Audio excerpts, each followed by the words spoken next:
Hello guys, welcome to our channel The Legal Amigos. Today we will start with our new chapter that is of part 8, that is the Union Territories.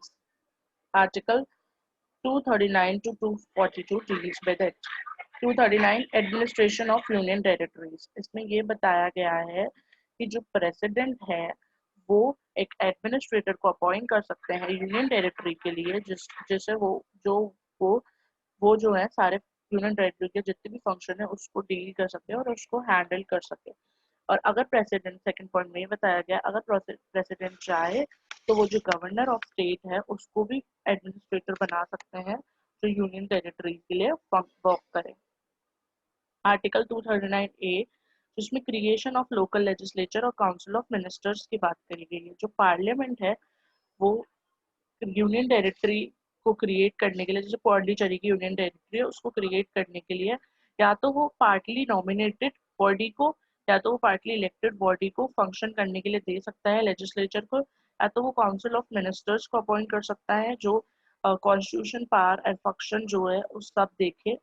और जो second point है वो ये बताता है कि जो article 368 है उसमें ऐसे कोई प्रोविजंस नहीं दे रखे हैं अमेंडमेंट से रिलेटेड। आर्टिकल 239 ए का सब क्लॉज ए जिसमें ये बताया गया है कि 69th अमेंडमेंट एक्ट से यूनियन टेरिटरी ऑफ दिल्ली को एनसीटी बोला गया था, national capital territory of Delhi ये नाम दिया गया था। और ये बताया गया था जो एडमिनिस्ट्रेटर है वो जो अपॉइंट किया था हमने 239 में वो गवर्नर लेफ्टिनेंट गवर्नर जो है वो एडमिनिस्ट्रेट करेंगे एनसीटी दिल्ली को। सेकेंड क्लॉज में ये बताया गया कि जो लेजिस्लेटिव असेंबली है एनसीटी की वो उसमें जो मेंबर्स जो होंगे वो सेलेक्ट कैसे किए जाएंगे, वो डायरेक्ट इलेक्शन के बेसिस पे सेलेक्ट किए जाएंगे।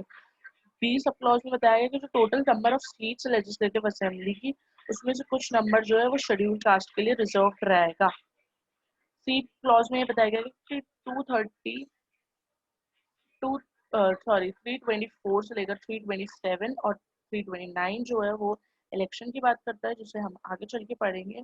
वो जो है वो अप्लाई करेगा सिर्फ और सिर्फ दिल्ली में। वो उसका वो जो पार्ट है वो दिल्ली के इलेक्शंस का होता है कि इलेक्शंस कैसे लिए होते हैं और इसके लिए कौन डीम्ड रहता है, इसके लिए पार्लियामेंट डीम्ड रहती है। पार्लियामेंट को ही पार्लियामेंट के ही इनके इलेक्शंस को कंडक्ट कराते हैं।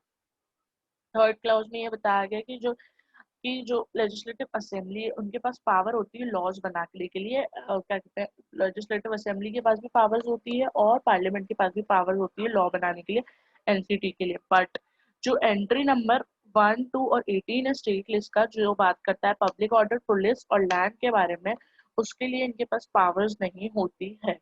इस पे ये नहीं बना सकते क्योंकि ये जो है वो सेंटर के पास पावर होती है।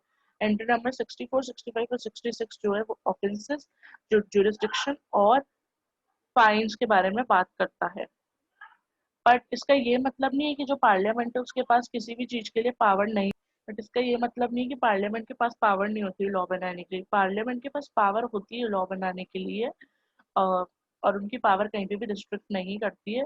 और ये भी कहा जाता है कि जो अगर सब क्लॉज जैसे सी में बात की गई है कि जो लेजिस्लेटिव असेंबली और पार्लियामेंट दोनों ने एक ही टाइम पे लॉ बनाया और वो क्लैश कर रहा है वो लॉ, तो पार्लियामेंट का ही लॉ प्रिवेल करेगा, लेजिस्लेटिव असेंबली का लॉ नहीं प्रिवेल करेगा जाएगा। भले उन्होंने पहले बनाया हो या बाद में बनाया हो कैसा भी, पर पार्लियामेंट का ही प्रिवेल करेगा। बट अगर लेजिस्लेटिव असेंबली ने प्रेसिडेंट की असेंट ले लिया और प्रेसिडेंट का साइन ले लिया तो फिर उनका लॉ प्रिवेल करा जाएगा।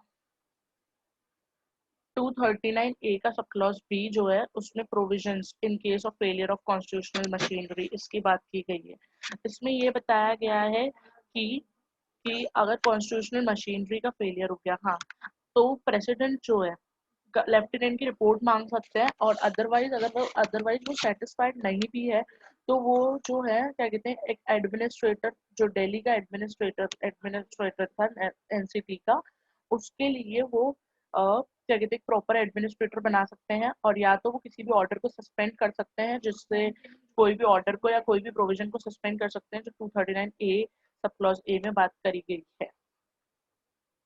अब आते हैं 239 बी पे, जो power of administrator to promulgate ordinance during recess of legislature. अगर क्या कहते हैं यूनियन टेरिटरी लेजिस्लेचर जो है यूनियन टेरिटरी ऑफ पौंडीचेरी का, वो चाहे तो ऑर्डिनेंस बना सकता है, बट उसमें क्या कहते हैं प्रेसिडेंट की असेंट चाहिए रहेगी। प्रेसिडेंट से मतलब इन्हें पहले कंसेंट लेनी पड़ेगी, उनकी असेंट लेनी पड़ेगी। और इसमें ये भी बताया गया है कि द सेड लेजिस्लेचर, अगर लेजिस्लेचर जो है वो डिसॉल्व हो जाती है तो जो उसके रिमेनिंग फंक्शंस जो है वो भी सस्पेंड हो जाते हैं उसी अकाउंट पे। जो क्लॉज 1 जो है 239 ए के अंदर बात की गई है। तो जो ऑर्डिनेंस है, ऑर्डिनेंस जो है वो प्रेसिडेंट से को बताना पड़ेगा और वो प्रेसिडेंट से पूछ के बनाना पड़ेगा। और जो ऑर्डिनेंस है वो इतनी इंपॉर्टेंस रखता है जितनी वो एक एक्ट रखता है यूनियन टेरिटरी के लिए। और जो जैसे ही क्या कहते हैं लेजिस्लेचर वापस से आती है, वापस से मतलब रीअसेंबली होती है लेजिस्लेचर की, वापस से गवर्नमेंट आती है, तो जो 6 वीक्स का टाइम पीरियड है उसमें ऑर्डिनेंस जो है वो डिसॉल्व हो जाएगा। और कभी भी अगर क्या कहते हैं एडमिनिस्ट्रेटर चाहे तो वो ऑर्डिनेंस को ना विड्रॉ कर सकता है, बट प्रेसिडेंट के बिहाफ पे प्रेसिडेंट की असेंट लेनी पड़ती है। And if and so far an ordinance under the article makes an provision which would not be valid if entitled in an act of a legislature of the union territory। और अगर कोई ordinance ऐसा बन गया जिसका जो मतलब enacted है, जो वैलिड नहीं है, और वो एक एक्ट के अंदर ऑलरेडी मेंशन्ड है, तो फिर वो ऑर्डिनेंस जो है वो नॉट वैलिड माना जाएगा। अब आर्टिकल 240 जो है, जो पावर ऑफ प्रेसिडेंट की है, जो बताती है power of president to make regulation for certain union territories की। प्रेसिडेंट की क्या पावर्स होती है बाकी यूनियन टेरिटरी के अंदर। इसमें ये बताया गया है कि जो प्रेसिडेंट है वो रेगुलेशन बना सकता है इन यूनियन टेरिटरीज के लिए, उनकी पीस, प्रोग्रेस, गुड गवर्नमेंट के लिए। तो कौन कौन सी क्या कहते हैं कौन कौन सी यूनियन टेरिटरीज है? Andaman and Nicobar island, Lakshadweep, Dadar and Nagar Haveli, Daman and Diu and Puducherry.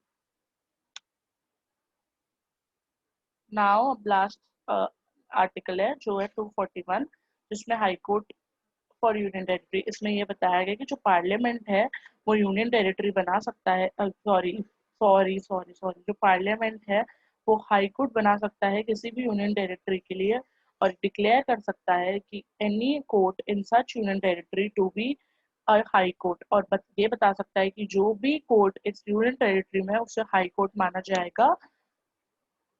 और हमने हाई कोर्ट वाले लेक्चर में ये पढ़ा था कि जो हाई कोर्ट होता है वो या तो वो 2-3 स्टेट्स का साथ में होता है, या तो वो 2-3 स्टेट और यूनियन टेरिटरीज का साथ में होता है। तो आप एक बार जाके हाई कोर्ट वाला वीडियो भी चेक कर सकते हैं, मैं डिस्क्रिप्शन में लिंक डाल दूंगी। और अभी के लिए इतना ही। जो आर्टिकल 242 है वो 17th अमेंडमेंट से रिपील हो गया था। तो यहाँ पे ये वाला जो आज का वीडियो है और ये लेक्चर जो है वो यहाँ पे खत्म होता है। अगर आपको ये वीडियो पसंद आए तो do like, comment, share and subscribe to our channel. And please जाके आप हाई कोर्ट वाला वीडियो भी देखिए एक बार, मैं डिस्क्रिप्शन में लिंक डाल दूंगी। और इसके सब सारे वीडियोस के डिटेल नोट्स चाहिए हो तो आप हमारी वेबसाइट पे भी विजिट कर सकते हैं, वो भी लिंक मैं डिस्क्रिप्शन में डाल दूंगी। Thank you so much.